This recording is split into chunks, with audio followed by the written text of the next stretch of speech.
Great mathematicians, I'm here to help you get ready for your test tomorrow. It's going to be 12 questions on ratios and proportions and measurement conversions. I want to remind you that ratios can be written one of two ways. You can either write ratios like this as a proportionality like we've been doing it, or you can put it in the tables like we've been doing it this week. The tables might help you remember to keep the same unit of measurement on the top and the same unit of measurement on the bottom. So I have inches up here, I've got to have inches on both sides, the same thing here, inches here, have to have inches there.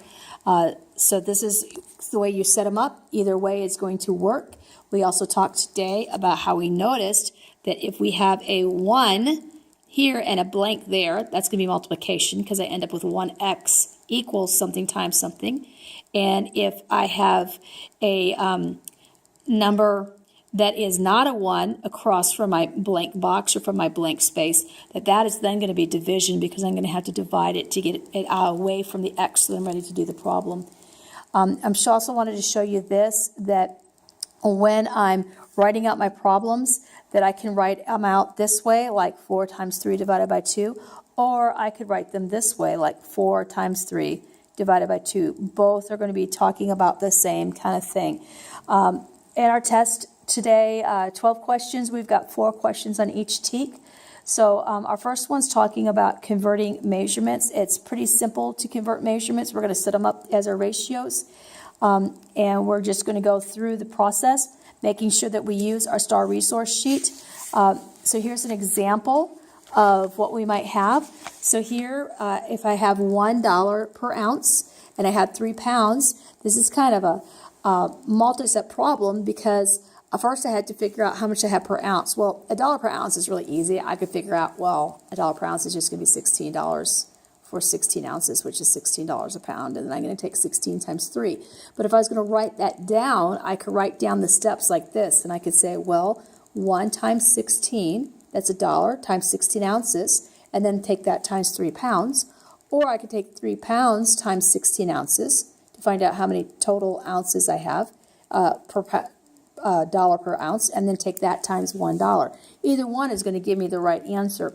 You're going to have some problems that are going to look like this, where you've got an amount that's going to be per a smaller unit of measurement, and then you want to know what the total cost is, so you're going to have to write it down. What I want to tell you is that when you're multiplying, it doesn't matter what order you multiply in, you just need to make sure that they're all multiplication signs. So you can have different numbers in the parentheses, you can have the numbers before or after the parentheses. All this is telling me is the steps that I would take, and they're putting them into order for me. So I'm going to have some problems like that. I'm also going to have some metric problems. I want to remind you that when we're doing metric problems, we talked about, like, say, 1 meter changing to centimeters. Well, I'm going to set that up. Well, 1 meter is 100 centimeters.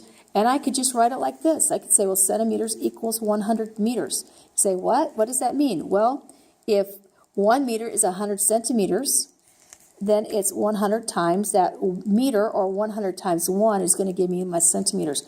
I'm going to have a problem that's like this. It's not talking about centimeters, but it's talking about a different unit of measurement.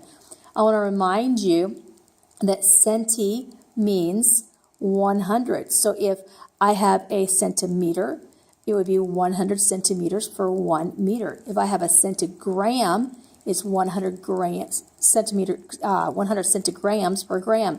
If I have a centiliter, it's 100 centiliters per liter. You do not have all of those units of measurement on your STAR resource sheet, but you do have your brain. So I do want you to write down that 1 meter equals 100 centimeters, and you might want to just go ahead and put those other things down too. In fact, why don't you just write this down, that a centimeter equals 100, a centiliter equals 100, and a centigram equals 100. Each one of those is going to equal 100, because on your test you're going to see something like that. And so don't be so attached to your STAR resource sheet that you can't use your brain and say, oh, that unit of measurement is not on there. Well, if I know it's a centi, it is 100. So you should have this written down on your note paper today already. You're also going to have some test questions that are on scales. So if I'm looking at a map and I have a scale like this, that 1 inch equals 3 miles, and I want to know how much 3 inches are, I'm just going to set it up in a really simple proportion like I've been doing the whole time. And I know since 1 times 3 makes 3, I'm just going to take 3 times 3 to find the answer. You're going to see a question very much like this, except it's going to be bigger numbers, because a lot of times on maps, you're not so much like 1 inch equals 3 miles, you're more like 1 inch equals 30 miles. It's the same process, just more difficult numbers. So here's one thing I would like you to write down on your paper. When you're dealing with metric numbers, you're going to be moving decimals. We already talked about that. You can go through the multiplication or division, but really what you need to know is that if you're dividing, you're moving the decimal to the left, and if you're multiplying, you're moving the decimal to the right. So on your paper, I want you to move metric, move decimal, and then make your arrows to the left and the right, and then divide and multiply. Go ahead and write that on your paper so that you've got that for your test. You might want to pause it while you're writing. The next thing we're looking at, here's an example of this. If I go from 3 centimeters to, I can't read, I'm sorry. If I go from 3 meters to centimeters, I know that 1 meter equals 100 centimeters, so I'm just moving my decimal 2 places over to the right, and that gives me 300. In the same way, if I'm going from 3 centimeters to a meter, I'm going to be dividing, so I'm going to move my decimals 2 places to the left, and I get 0.003, or 3 thousandths, and that's all I'm doing with metrics. I can also set up my units of measurement into a ratio table like this, or into a proportion. So if you want to write down those 2 examples, you can. It's just showing you a real basic thing of how to get it done. This particular one, I have a 6 across from here. So this one, if I was going to go through and do the algebra, I'd have to do some division, because this is not a 1, right? So I'd end up with 6x equals 5 times 36. But this one I can really probably do in my head, because I can see 6 times 6 is 36, and I just have to do the same thing to the top. A lot of times if you'll set up your proportionalities, you might be able to do it just like you would do an equivalent fraction, so you don't have to go through all the work of the algebraic equation. You're going to have several questions that are dealing with this kind of stuff, basic proportions, whether you're doing basic proportions for unit measurement conversion, or whether you're doing just basic ratios in general. Okay, the next question I'm doing is a little bit more difficult, and I wanted to go over this one with you so you understood it, because it's set up in a way that I don't usually set up our problems, because they can be difficult to understand. We usually set ours up as a basic ratio. This one, you notice, is not set up as a basic ratio. So in this problem, if I said I have a student and I timed him and he did 30 jumps in 1 minute, and I want to know how many jumps he does per second, I could set it up like this, and I could say, well, 30 jumps in 1 minute times 1 minute over 60 seconds. And I know that this is going to work out, because when I take 30 times 1, I end up with 30, and when I take 1 times 60, I end up with 60. The minutes are going to be crossed off, because it's just like when we simplify fractions, when we cross multiply.